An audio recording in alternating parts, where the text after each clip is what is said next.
Hello Radha स्वामी family, कैसे हैं आप सब। उम्मीद करती हूँ आप ठीक होंगे। चैनल को लाइक करें, सब्सक्राइब करें और वीडियो को पूरी जरूर देखें। आपका दिल से शुक्रिया होगा राधा स्वामी जी। राधा स्वामी जी, हमें मालिक का हर टाइम शुक्राना करना है। हर टाइम मालिक का शुक्राना करना है। हमारे लिए सोच कर बैठ रहा है, हमारी प्लानिंग भी बनाते हैं और सोचते भी हैं। दुखों सुखों की हमारी नगरी भी है। दुख और सुख यह तो आते जाते रहते हैं।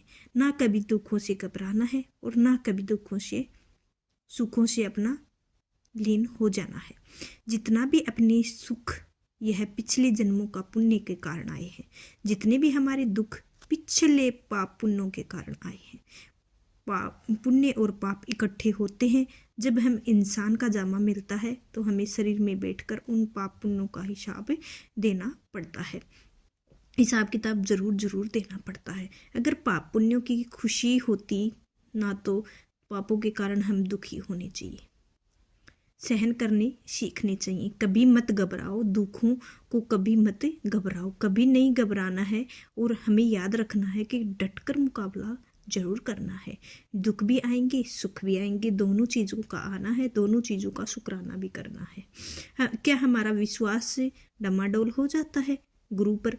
भाई, सुख में यह वही गुरु है जो दुख में भी वही गुरु है। पता नहीं कौन सा कर्म हल्का हो जाता है जो सो आप विनती करते हो और दुखों में ही घबराते रहते हो, घबराए हुए हो। संत महात्मा इस दुनिया में सुख की नगरी बनाने के लिए नहीं आते हैं। कबीर भी दुख की बनाने भी नहीं आते हैं। संत महात्मा दुनिया में आने वाले यही मकसद जो सुख दुख की नगरी बन जाती है। आप सोचो, विचार करो। आज तक जरूर बन जानी चाहिए थी। हजारों साल इतिहास पढ़ने पर भी पता चलता है कि हर कौम महजब मुल्क पर और वक्त किस किस तरह की चोटी महात्माओं ने खाई हैं। ऐसे ऐसे संत महात्माओं के आने के बावजूद यह दुनिया आज भी सुख की नगरी नहीं बन सकी है। हम अब भी सोच रहे हैं भाई, हम इस दुनिया को सुख की नगरी बना सकेंगे। दुनिया के कांटे हम कितने को इकट्ठा करने की कोशिश क्यों ना कर लें, कभी कामयाब ही नहीं हो सकते हैं, कभी भी नहीं हो सकते हैं। अगर हिम्मत करके अपने पाँव में जूते पहन लें तो दुनिया के कांटे हमारे पाँव पर असर नहीं करेंगे। यह सुख दुख के मसले, यह सुख दुख की समस्याओं ना कभी किसी के से हाल में हुई हैं और ना ही कभी हो सकती हैं।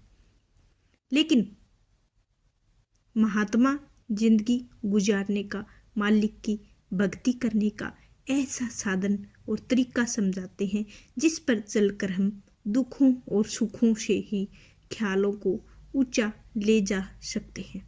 अब गुरु अमरदास जी भी फरमाते हैं कि जिन कर जाता अपना सुखी है भाई। यहाँ स्वामी जी महाराज कहते हैं, लगे तुम चढ़कर अब सतनाम, लगे तुम चढ़कर अब सतनाम।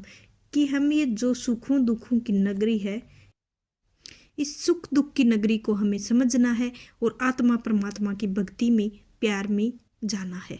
परमात्मा से मिलाप करना है और इसी का सुख शांति हासिल करना है। सवाल पैदा होता है कि दुनिया अगर अंदर भी जरूर थोड़ी बहुत सुख मिल जाते हैं तो हमारी लीव, हमारा ख्याल मालिक की भक्ति में लगा रहता है। हमने कई दफ़ा मिसाल दी है। एक छोटा सा बच्चा पिता की उंगली पकड़ मेले में जाता है। जब देखो वह हर बार सत्संग के बाबा जी के महाराज में फरमाते हैं, उसको मेले के अंदर हर एक चीज़ कितनी खूबसूरत दिखाई देती है और चारों तरफ मेला भरा पड़ा है। जब तक उसे बाप की उंगली पकड़ी है तब तक वह जगह बहुत अच्छी लग रही है। खिलौने में, खेलने में, किसी भी मिठाई की दुकान में, या बिजलियाँ जलती हैं या बुझती हैं, उनमें बहुत अच्छी लगती है। कई किस्म के खेल हो रहे हैं। वह बच्चा सोचता है कि शायद यह खुशी मेले के साजो सामान से हासिल कर रहा हूँ। यह गलती पिता की उंगली छोड़ देता है। छोड़ने पर क्या होता है, यह सारा साजो सामान उसी ही जगह होता है, उसी ही जगह नहीं गया, मगर रोना पीटना शुरू कर दिया, चिल्लाना शुरू कर दिया। क्यों? क्योंकि चिल्लाना शुरू कर दिया कि साथ में यह भी सोचता है कि इस मेले में वह खुशी उतनी ही अरसा थी जितने अरसा अपने पापा की उंगली थामे हुए थे, पिता उंगली पकड़े हुए थे। परमेश्वर है, मालिक है, परमात्मा है। जितना अरसा हमारी लीव में हमारा ख्याल उस परमात्मा के मालिक के भक्ति में प्यार की तरह है, उतना ही अरसा हम दुनिया में सुखी और शांति हासिल कर सकते हैं। अरसा हमारी लीव मालिक में है, और अगर हम परमात्मा को भूल जाते हैं तो यह सारी दुनिया हमारे लिए दुखों का रूप बनकर खड़ी हो जाती है। आप जिंदगी में एक्सपीरियंस भी कर रहे होंगे। आप सोच कर देखो कि थोड़ा सा विचार करो, ज़्यादा नहीं, थोड़ा सा ही करना है। जिनको दुनिया परमात्मा की हर एक नियामत बख्शी हुई है, जिंदगी हर बार दाती हुई है, वो कभी सुखी नहीं है। चाहे कितने अमीर आदमी हो, वह सुखी पा ही नहीं सकते हैं। जिंदगी का साथी बड़ा अच्छा मिल हुआ हो, सेहत भी बड़ी अच्छी हो, तो रुपये पैसे की मालिक ने कमी नहीं रखी हो, तो उनकी समाज में कभी बड़ी इज्जत, यार दोस्त कभी बड़े नेक, लेकिन भाई फिर भी कभी अकेले बैठकर देखो कि कभी खुशी नहीं आती है। अपने अंदर किसी ना किसी चीज़ की कमी महसूस होती रहती है। सब कुछ होने के बावजूद भी अकेलापन एहसास हमारा पीछा नहीं छोड़ता है। यह आत्मा की कोशिश है भाई, अपनी असल की तरफ। जब तक इसे अपनी असल की तरह नहीं जाने दोगे, उसके अंदर सुखी नहीं प्राप्त आ सकती है, शांति नहीं आ सकती है। इसीलिए महात्मा कहते हैं, जितना अरसा यह आत्मा परमात्मा की भक्ति में नहीं लगती, उसका सुख हासिल करने में कभी कभी सवाल भी पैदा नहीं हो सकता है। कई महात्माओं ने आत्मा और परमात्मा के रिश्ते को स्त्री और पति के रिश्ता कहकर भी याद किया है। स्त्री जब भी सुख हासिल करती है, पति की भक्ति और पति के प्यार में हासिल कर सकती है।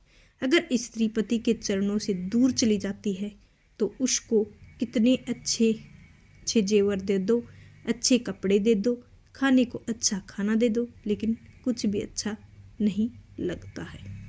मन कभी भी उसका खुश और शांत नहीं होता है। उसको तो अपने पति का विशाल चाहिए और मिलाप चाहिए। इसी तरह परमात्मा हमें दुनिया का राजपाट भी क्यों ना दे दे, हमारे अंदर कभी खुशी नहीं आ सकती है।